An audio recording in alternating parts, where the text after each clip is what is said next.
So, kamusta mga kababayan? So, share ko lang sa inyo. Dito tayo nakatira ngayon sa loob ng van.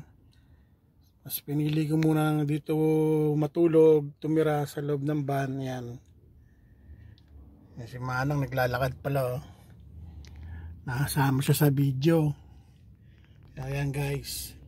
Mahal kasi ang renta ngayon dito sa Toronto, Canada ng mga apartment, kahit basement. Sobrang mahal. Cost of living dito. Mga pagkain, mamahal. Yan.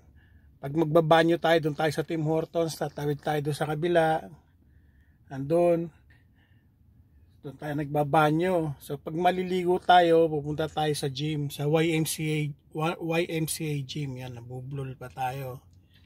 Yan, ito yung van life ko guys. Yung gamit ko nasa likod. So magagabi na, mas safe dito. Pinili ko rito dahil maraming mga sasakyan nagpaparada, daanan ng mga sasakyan, bus. Yan, share ko lang sa inyo. So maganda rito guys, mag van life na lang muna tayo para makatipid tayo. Yan. Thank you for watching. Like and follow my Facebook page. Okay, bye.